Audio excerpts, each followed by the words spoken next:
मित्रों, आपका गीता सत्संग चैनल पर स्वागत है। आज का विषय है कर्म संन्यास योग, गीता के अध्याय 5 का सार। जो नए मित्र हों कृपया चैनल को सब्सक्राइब कर दें, लाइक और शेयर भी करें ताकि यह भगवत वाणी जन जन तक पहुंचाई जा सके। 5वें अध्याय को अगर एक वाक्य में कहना हो तो कहेंगे, Renounce the ego of individuality and rejoice in the bliss of infinity। अर्थात अपने अहंकार को छोड़िए और उस अनंत के आशीर्वाद का आनंद लीजिए। कर्मयोग के बारे में भगवान ने दूसरे अध्याय में बताना शुरू किया। तीसरे और चौथे में भी कर्मयोग पर विश्लेषण हुआ। 5वें में कर्मयोग निष्ठा और सांख्य योग निष्ठा पर वर्णन है।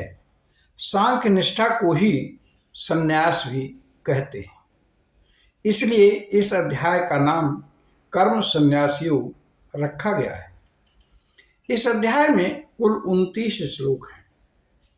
अध्याय की शुरुआत अर्जुन उवाच से शुरू होती है।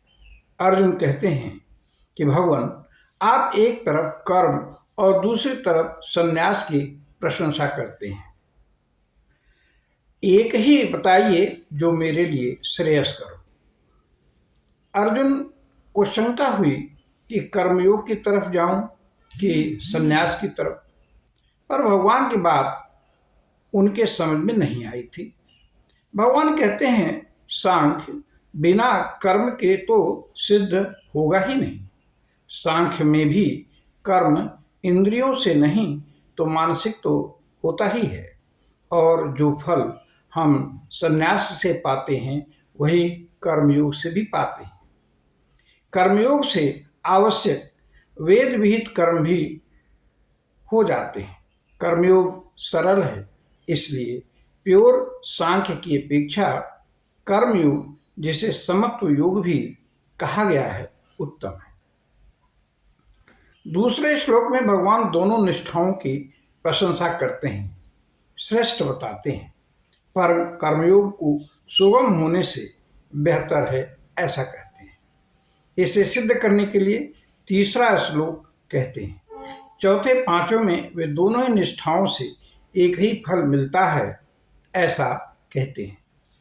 6वें श्लोक में बताया कि कर्मयोग के बिना सांख्य से पूर्ण सफलता कठिन है। 7वें श्लोक में कर्मयोगी के लक्षण बताते हुए वे कहते हैं कि कर्म बंधन से मुक्त ही रहता है। स्पष्ट हुआ कि साधन में कर्मयोग बेहतर है, पर दोनों ही निष्ठाएं साधन में परस्पर भिन्न हैं। श्लोक 8 एवं 9 में कहते हैं कि सांख्य योगी कैसा हो। वह हर क्रिया को करते हुए भी अंत में माने कि कुछ भी नहीं कर रहा है। 10वें 11वें में कर्मयोगियों के साधन का फल सहित स्वरूप बतलाते हैं। 12वें में कहते हैं कि कर्मयोगी फलों की चाह छोड़ देने से भगवत शांति को प्राप्त होता है। श्लोक 13वें में सांख्य योगी के लिए कहा गया है कि इस शरीर में रहते हुए कर्मों को मन से त्याग दें और सच्चिदानंद परमात्मा के स्वरूप में स्थित रहें। श्लोक 14 एवं 15 में कहते हैं कि किसी के कर्म के लिए परमात्मा उत्तरदायी नहीं है। 16वें श्लोक में कहते हैं, जिसको ज्ञान हो गया उसे परमात्मा की प्राप्ति हो जाती है। 17वें श्लोक में कहते हैं, जिस साधक का मन पूर्ण रूपेण परमात्मा में लग गया हो वह पाप रहित होकर जन्म मरण के चक्र को पार कर जाता है। 18वें 19वें में समत्व पर जोर देकर 20वें में द्वंद्वातीत साधक की स्थिति बतलाकर 21वें में ध्यान जनित अक्षय आनंद की तारीफ करते हैं। 22वें में भगवान कहते हैं कि इंद्रिय जनित सुख विषयी जन को सुख स्वरूप भासते हैं, पर अंततो गत्वा दुख ही मिलता है। इसलिए विद्वान जन उसमें नहीं रमते। 23वें श्लोक में कहते हैं, जिसने क्रोध आदि को जीत लिया हो वह योगी है। 24वें 25वें में कहा कि जो सांख्य योगी आत्मा में ही संतुष्ट हैं वे शांत ब्रह्म को प्राप्त होते हैं।